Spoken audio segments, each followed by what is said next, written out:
Hi everybody, Jessie here from jessiebanks.com and welcome back to the channel. So for today's video, since I'm doing this Watercolor Wednesday series and all of that, I'm just going to pop these in between. I've decided that I should probably properly swatch all of my watercolors.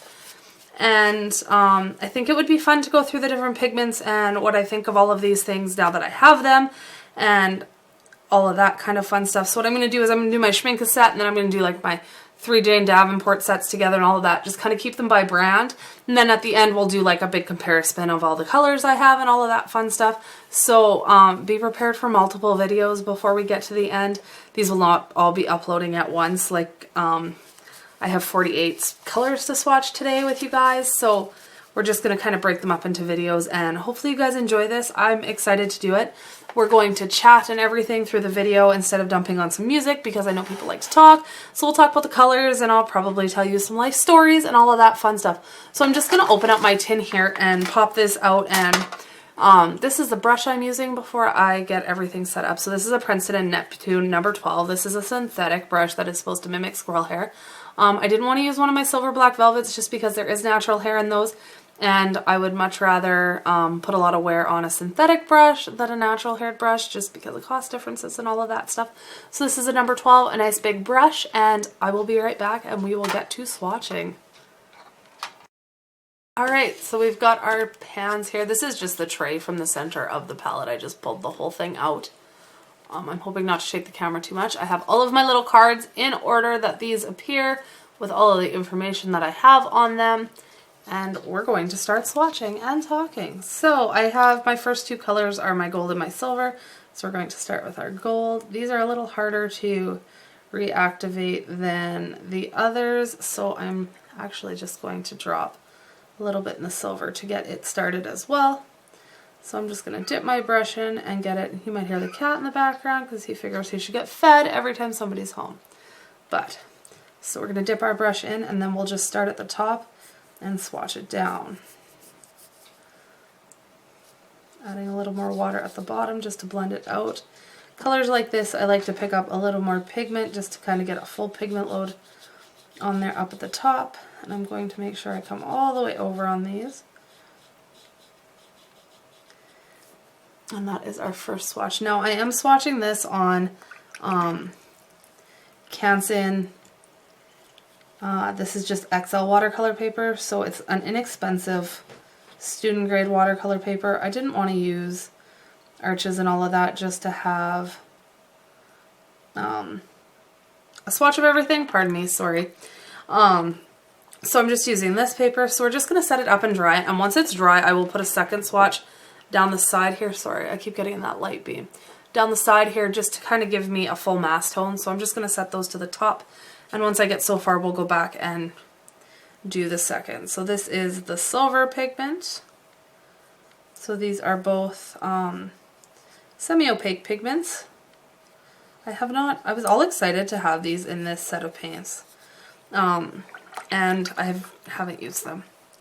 I have learned though that there are lots of dual and triple and some with 4 pigment colors in here. If I was to go back in time, I probably would just buy individual pans, but I love this watercolor set. I wanted this watercolor set for 2 years before the other half finally told me to pull the plug and buy it.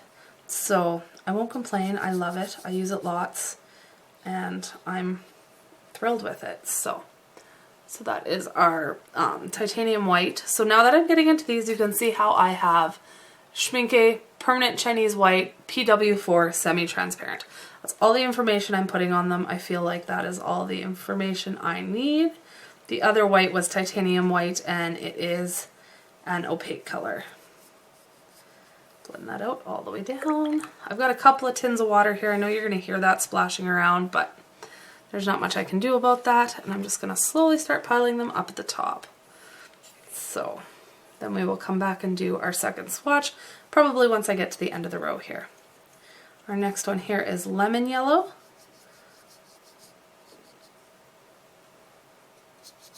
I do have a rag off to the side. I don't use paper towel. Some people love their paper towel. I just find it very, very wasteful. I have just like a bar rag, and I use it till it's absolutely filthy. Then I just wash it out in the sink, and I use them till they fall apart. So That's my personal preference. I'm not judging anybody for what you guys use. Don't get me wrong. It's just I've found that I went through a ridiculous amount of paper towels, and yeah, this is way more economical for me. So this is Cadmium Yellow Light. It is a semi-opaque color. Again, get part way, dip in, and blend it out so you can get a little bit of the lighter tones of the color, just trying to get a decent gradient going. We will go through these at the end once they're all dry a little bit more. So this is for translucent yellow. And you'll see on some of these, when I open them, the paper stuck to them, and they're not colors I've used a lot since I got these. So, that paper is still stuck on there. It will eventually just work its way off. So that's translucent yellow. Next up is Indian yellow. This is a transparent color as well. I love when you get these deeper colors like this that look like there's a whole lot more body to them, and you put them over that black line and you can barely tell you put anything over top of it. It just makes me happy. Actually, swatching colors just makes me happy. Pardon the noise here. I'm just going to move a couple things around. And then once we go and do the second layer on these, I will move them off of camera. So we'll probably do one row at a time, and then I will have like a little lapse while I move things around. Because next up is Chrome Yellow Deep. This is an opaque color, or so they say. Oh yeah, it's pretty opaque. So I put that black line up at the top so that where my darkest value is, my most, I guess, saturated, closest to mass tone value is what goes over top of that black line, so I can kind of see things a little more. Then we have Chrome Orange, which is a semi-transparent color.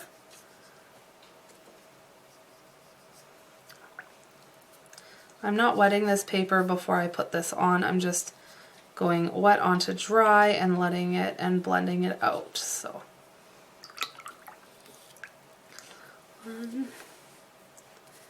next up is a translucent orange. This is one of those colors I haven't touched. This is why I want to have these larger swatches. Hopefully it'll help me use my paints a little more and kind of vary the colors I use. I tend to reach for the same ones all the time, which is really good to know because then I know what to repurchase and what not to repurchase and all that kind of stuff. But I'm just trying to keep my work table semi-clean here so that I don't end up with too much paint on the backs of these. So this one is Cadmium Red Light.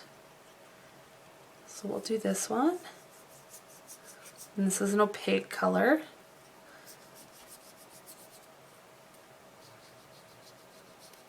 I love Schmincke paints. They just burst into life. It's so beautiful.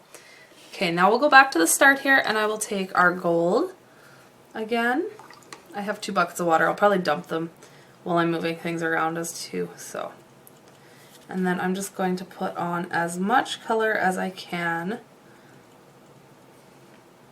down this side.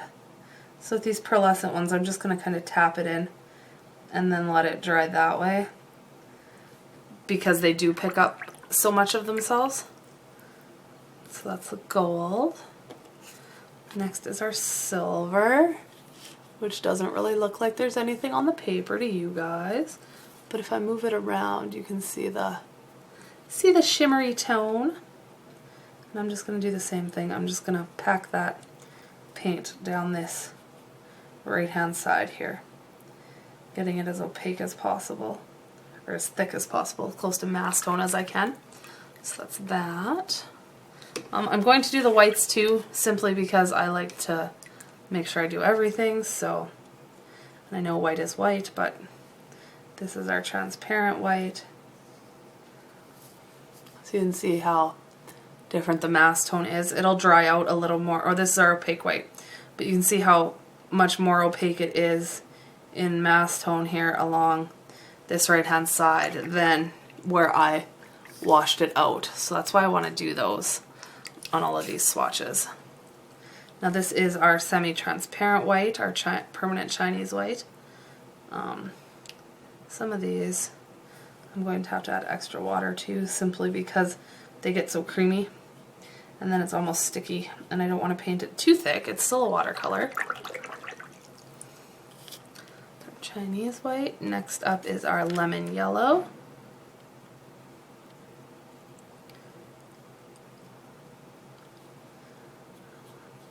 Then just nice heavy mass tone down this side.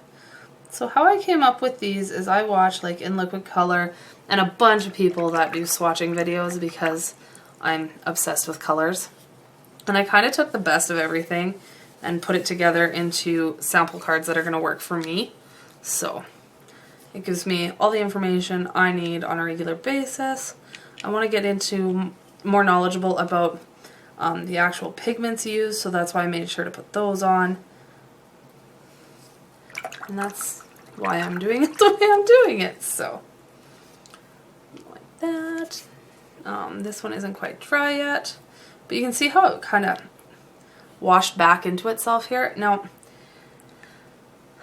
I'm not sure why it did that on this one, because on my other swatch sheet it didn't, so I am going to go and just do this again. It could be just because of the way it was washed, so I'm going to let that one dry till the end. And then we'll just come into Indian yellow here. See, it did the same thing. I'm assuming it's just because of the way the paper was bowed would be my best guess as to why that happens. But I'm not 100% sure. It could have something to do with the pigments themselves. So this is Chrome Yellow Deep. So where am I here? Translucent Indian Chrome Yellow Deep.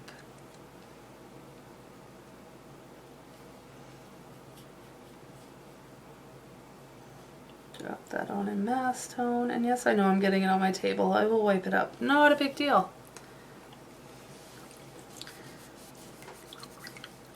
So these paints are beautiful, and I wanted them forever. Like, I watched videos on these for 2+ years before I purchased them, and I had done my income tax a couple of years ago. And I kept saying I wanted them and I wanted them and I wanted them. And finally Kevin was like, Jessie, just buy them. You've got your income tax. Take the, I think it cost me close to $500 for these, with shipping and exchange and duties and all of that kind of stuff. And he's like, and I know they're expensive, but I'm sick of hearing you talk about them, so buy them. And I was like, okay. Now I have them and I love them, and it created a monster because now I'm collecting all sorts of paints. So that's my translucent orange.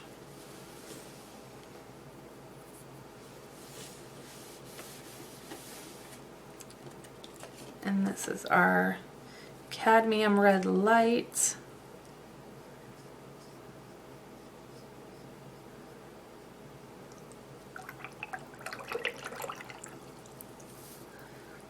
Yeah, see, I'm going to say that that's happening because the paper is bowing up instead of being bent down, so it can run the way it wants to. So this is the translucent yellow. Now it's probably going to run into itself here because the paper isn't dry, but that's okay. I'll still get what I'm after with these, hopefully. And this is the Indian yellow.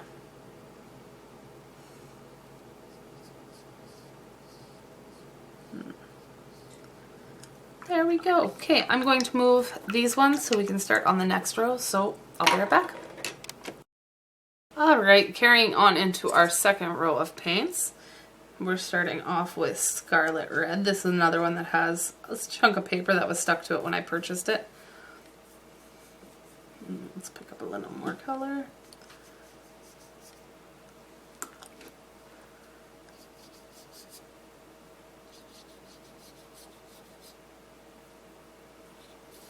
Go. I want to kind of try and make sure that these bend because they're pulp. They're not just so that they aren't going to feed back into themselves too terribly much. Pardon my out of screen here. Let's muck with this for a second. Get it to kind of do what I want it to do here. I don't know why it wants to bend this way. It's weird. Weird. Anyway, let's get this done before Caleb gets home. So be like, hi Mom, and slam the door. It'll be fantastic. So next up is deep red. See, I don't use that color, and look at how pretty that color is. How beautiful is that? It is like just a gorgeous crimson, dark, deep. I love this color. I need to paint red flowers with this color. Yes, yes I do.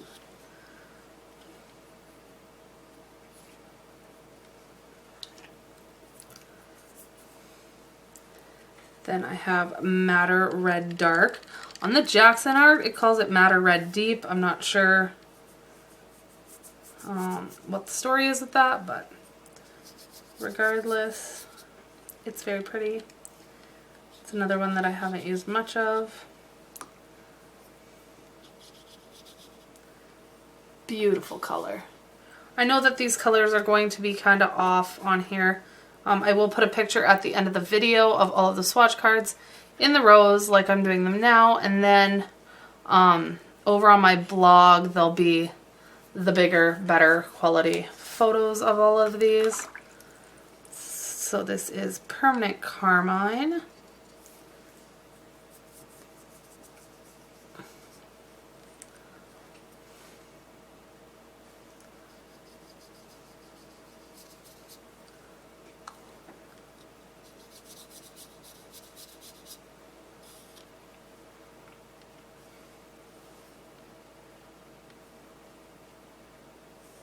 Sorry, there was a dribble running down the bottom of that last card. It was pooling at the bottom just because of the way the card is bent, so I fixed it. Next up is Magenta.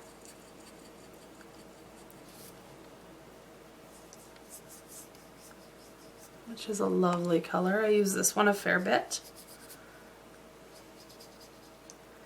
I find sometimes on these pulp papers, like on this Canson XL paper, I don't know if it's where I've put my fingers or if it's just a flaw in the paper, but you can see how it kind of resists a little bit, and I'm not sure why, but I'm still getting a good enough swatch of the color to understand it.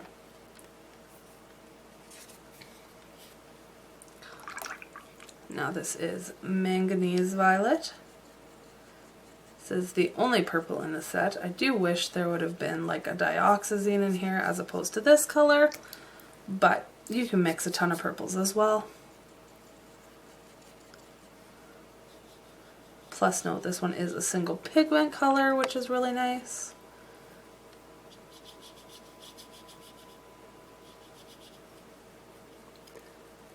But it doesn't get much darker than that. Next up is Ultramarine Violet. So this one is a mix of this color and PB29, which we will run into a little bit later on.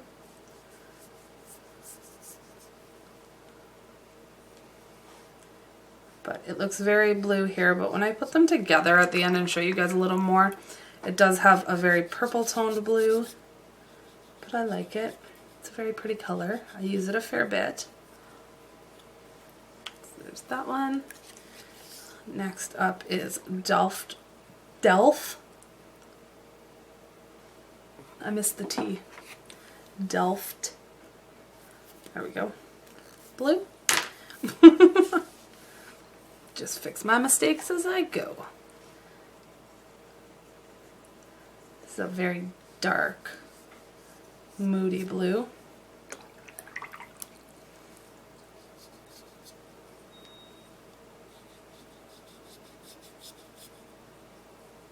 So there's that one.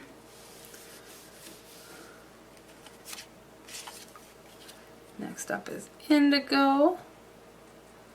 So this is a dual pigment color as well. I'm learning that don't need a whole ton of these on your palette because you can mix them as you go and as you need them. Did you guys see how that color exploded as I touched it with the water? It just like jumped forward.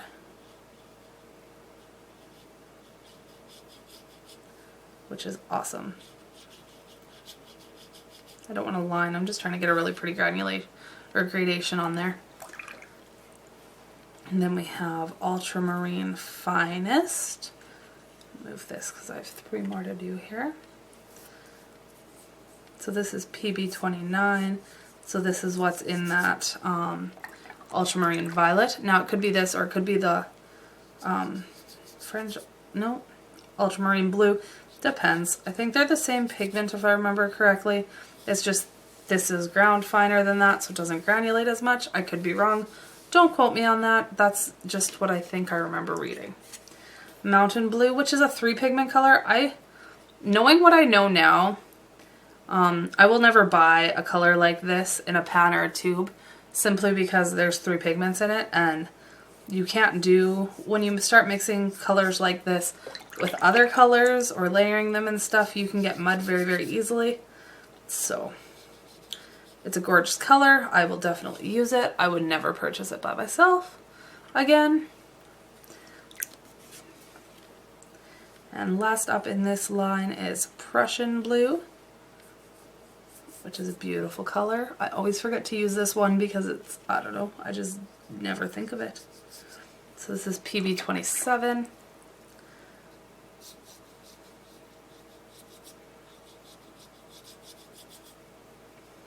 Alright, now we'll go back and start doing mass tone colors on these.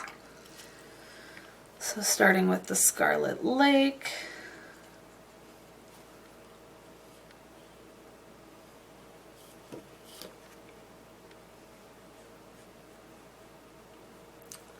I'm not staying in frame very well.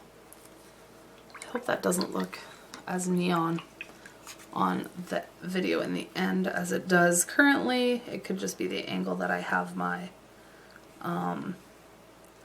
viewfinder on my camera at though. So that is the Deep Red Lake. This is Madder Red Dark. Now these colors dry a lot flatter on this Canson paper than they do on something like, say, Arches, but they're still beautiful. Permanent Carmine.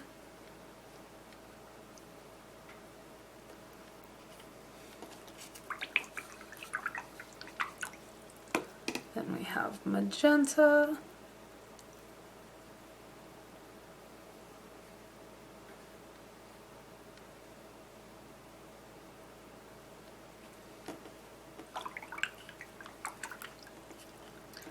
And then this is Manganese Violet, and you'll see what I mean by this color doesn't get much darker than up there, especially now that you know that I can't speak. Now that these have sat with water in them, they are definitely softer and creamier and easier to activate, and it really doesn't get a lot darker. Ultramarine Violet. This is what I was talking about how it's a lot more purpley hue than the others. I just want that one too. Just give me 1 second here. Let's fix this before it dries a complete mess. There. Okay. Ultramarine Violet. Oh, I had already picked color up on that brush. Let's try that again.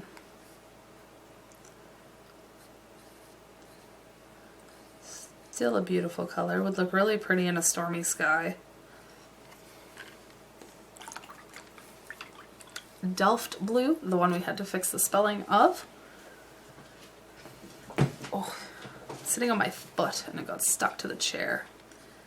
I'm doing this at my dining room table, trying to take advantage of some natural light. I do have a curtain in front of it because there are some weird shadows coming in, but now this is Indigo.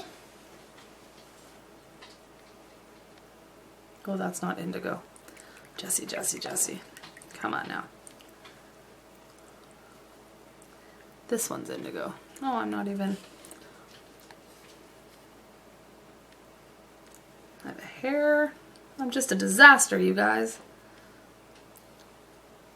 Isn't that gorgeous? I love these mass tone swatches.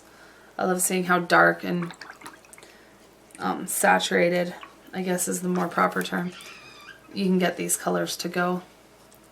So this is Ultramarine Finest.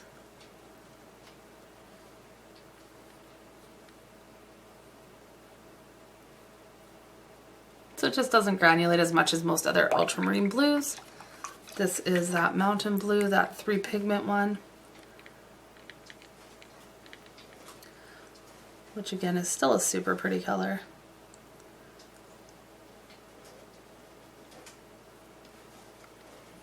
And like I said before, we will go through all of these swatches at the end when everything is nice and dry, and just do some looking at them.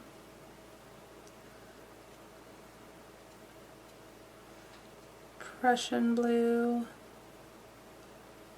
There we go. Okay, time to change. Time to change both our waters, because one is, actually it looks purple in my bowl, looks black on the camera, and the other one is fairly tinted now as well. So go change these and then go on to the third row. Alright, now on to our third row. We're going to start off with Phthalo Blue. This color is used a ton in different mixes. It's a great mixing color. People swear by it, have to have it on their palettes, etc. I love it. I have it in at least one other brand, so I use it a fair bit. It's very pretty. This is Cerulean Blue Tone. So it is made of the 15:3 version of Phthalo Blue. Oh, that's my coffee pot. Coffee's ready. Who's coming over? And PW4, which is a white pigment. The permanent Chinese white, so that transparent white.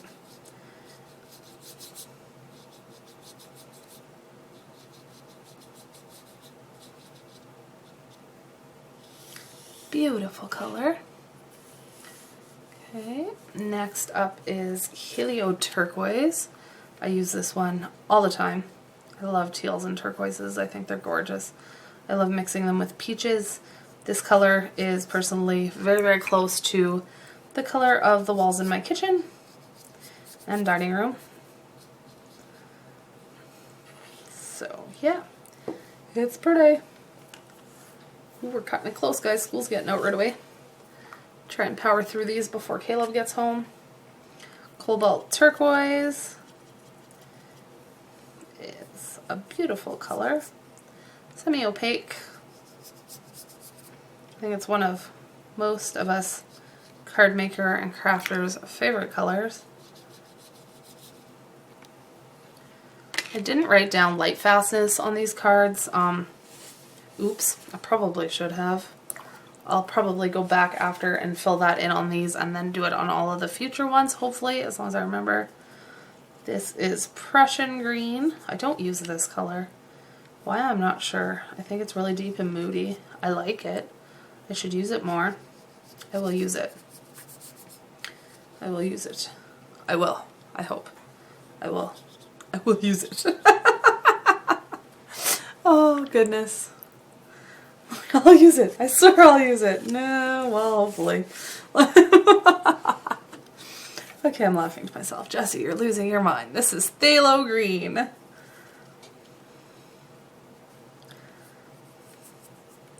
So my son turned 8. We're going to randomly talk now. My son turned 8 on the 31st. And he has since decided that he's going to do a complete 180 and quit getting in trouble at school. And he didn't get in trouble at school. He got bored and then he'd cause crap. And I mean, that's typical of a bored child in school. It really doesn't surprise me, but yeah. So I'm hoping that that will stick around. Maybe. Fingers crossed. Fingers crossed. May Green. I like this color. It's not a very natural color at all, but I think it's really pretty. I like to use it in a lot of my scenes on different cards and stuff. I really wish this set had a sap green in it, which it does not. That's one of the few things. I even said that in my original video going through this set, that I wished it had a sap green. I didn't go in the depth in this first set. I just kind of did some swatches, my little swatches, and pretended like I had paid attention to these paints for a long time, and I hadn't. It was like the first time I played with them. So this is a little more along the lines of what I want to do now, considering all I've learned. So, permanent green olive. This color feels very flat to me. I'm not sure if it's just because of the student grade paper, which it could be because that does do that to a lot of colors. So I'll have to play with it on a couple paintings and see what I think. Olive green yellow. I really like this for mixing into brighter greens to tone them down for leaves on florals.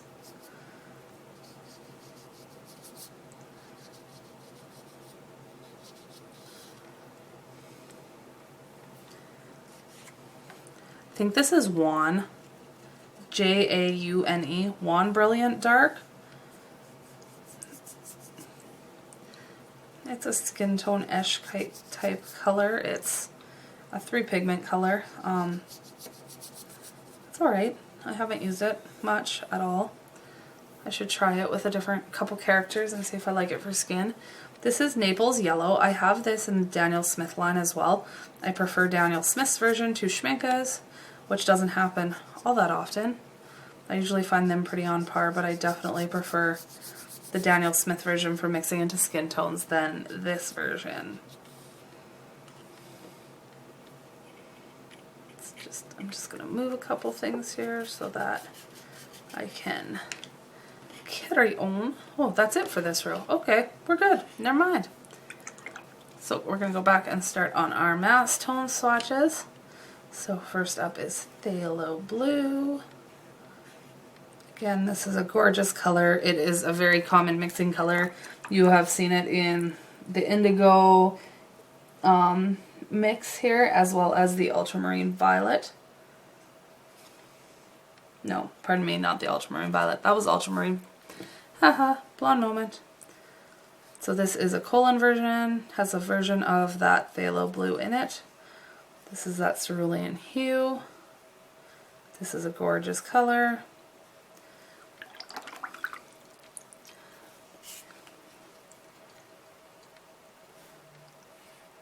So I hope you guys enjoy these types of videos. I hope you do.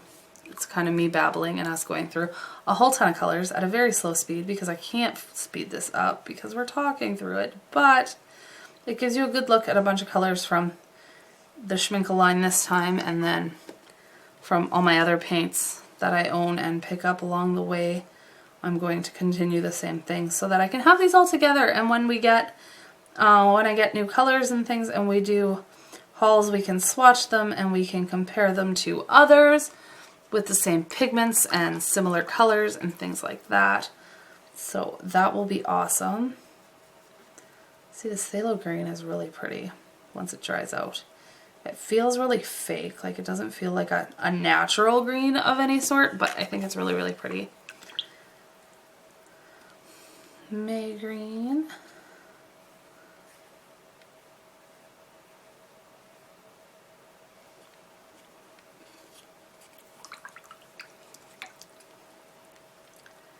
Cobalt green dark, which actually looks way prettier once it dries than it does when it goes on wet. Which again is why these larger swatches are really, really good as opposed to just having the tiny ones. Here, I'll show you what I mean when I'm talking my tiny swatches. This sits in my palette. So it's got tiny little swatches of all of the colors, but it doesn't give you a real good view as to what is in it. So that's what prompted this whole situation. As well as starting those Watercolor Wednesdays, I figured I should have more appropriate swatches. And I'm really enjoying Watercolor Wednesdays. There's only 2 of them up now. I do have next week's filmed. So I'm hoping you guys are enjoying that series with me.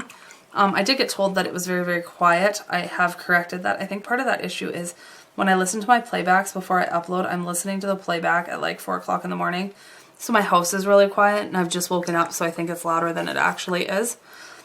But I will make adjustments and fix that from now on, so that will be better in the future. So there we go. I'm just going to move these and we will do the last row here hopefully before Caleb gets home. Alright, on to our last row. These last 2 pans aren't going to count. This is the Oxgull, which is a wetting agent that comes in the Schmincke 48 half pan set. And this is actually white gouache, and I just use it for highlights and things just on my cards. So I like to have a little bit of it in here for when I take it with me on the go. So this is yellow ochre. Not sure how I feel about yellow ochre. I've done a lot of reading on yellow ochre, and everybody kind of has a different opinion, but I haven't used it enough to have a definitive decision of my own. This is Naples Yellow Reddish, which reminds me of like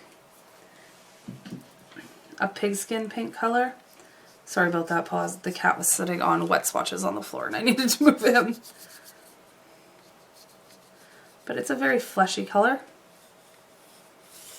I like that there is a nice mix in this set for somebody to be able to paint anything. Botanicals, animals, that kind of stuff. So this is Burnt Sienna.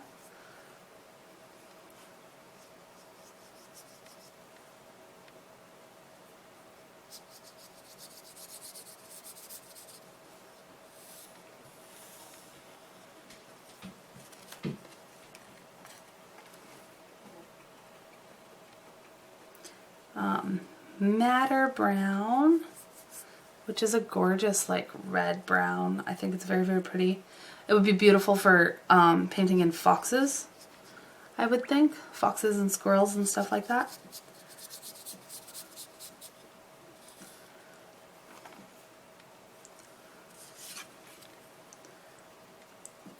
English Venetian Red, which is another really pretty squirrel color.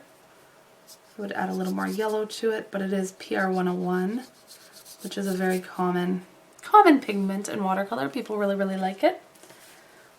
Especially you animal painters out there seem to enjoy that one. Landscape painters too, probably, I would assume. Indian Red, which is actually a combination of the previous 2 paints, so the Madder Brown and the English Venetian Red. So realistically, I don't know if those would get this dark. See, this is the kind of stuff I want to experiment with because it's probably a different version of the PR 101 that is creating it. It's probably yeah, a different version of that 101 pigment that is creating it to be this dark. It's not that English Venetian Red version. Lots of these pigments can be prepared in different ways to give you different looks to them after. So this is Burnt Umber, which is oh no, it's not anymore. Jessie. There, let's start again. I stuck the brush into that Indian Red. There we go. How's that? Look. Shows how lifting those colors are, but I didn't let them really get into the paper either, but yeah. They don't stain instantly anyway. Burnt Umber. This is Sepia Brown. So this is a 3 pigment color. I use this color a lot though, so I am happy to have it on my palette.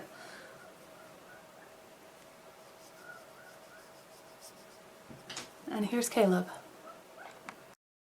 Okay, so I just finished, oh that was shaky, sorry. I just finished blending out that sepia brown color and then talked to Caleb for a minute. And now we will finish up. So we are on neutral tint, which is this one. I had to look at my little swatch chart to figure out exactly where it was because I do have those extras at the end. And I couldn't remember how close to the finish we were. So this neutral tint is a 3 pigment mix. People love this. You could definitely mix it yourself with those colors. Sometimes ones like this that you just use in shadows and things, it is easier just to have them on hand. But that's all a personal opinion or preference kind of a deal. Payne's Gray Blue. This is the bluish version of it. I do believe they have 2 versions now, do they not? I think so. My little dot card of their new colors from last year is downstairs, so I'm not sure off the top of my head. But their Payne's Gray is really, really pretty. So we got that.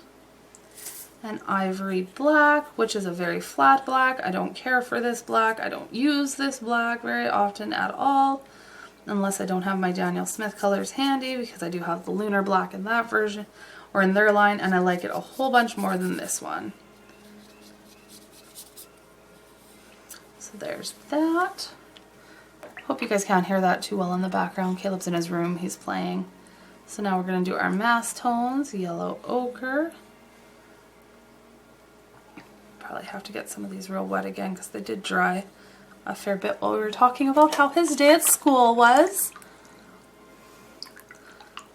He had to inform me that one of his friends got in big trouble because he kicked a ball and hit somebody in the face with it in gym class.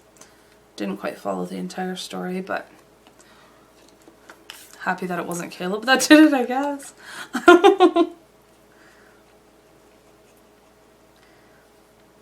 So get our mass tones on, and then I will give these a few minutes to dry, this last set, and then we will go through them all at the end.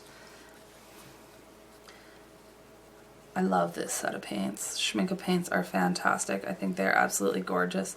See, this Madder Brown, I need to use this color more. I really, really like this. Really, really like this a lot. Actually, lots and lots and lots.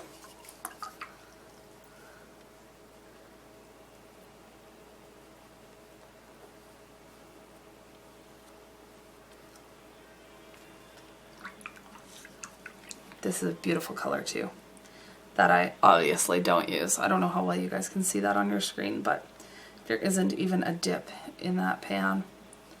And there should be, because that color is stunning.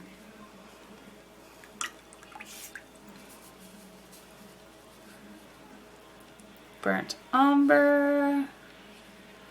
Oh, I'm going to have to go turn down his TV. I apologize for that background noise, you guys.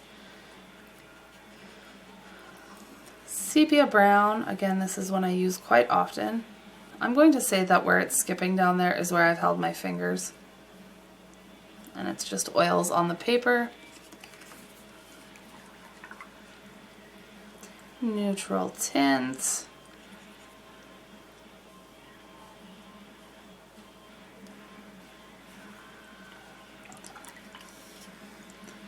Payne's Gray Blue shade.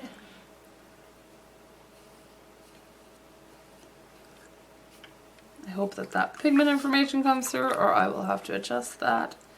And then the Ivory Black. So the, I dripped something on this part obviously, but that's alright. The Ox Gull is a wetting agent, so that will help the colors flow and things like that. It is from the gull of an ox. If you do have problems with that, I think its core has, ooh, my rag is wet, has a version that is like a mock version.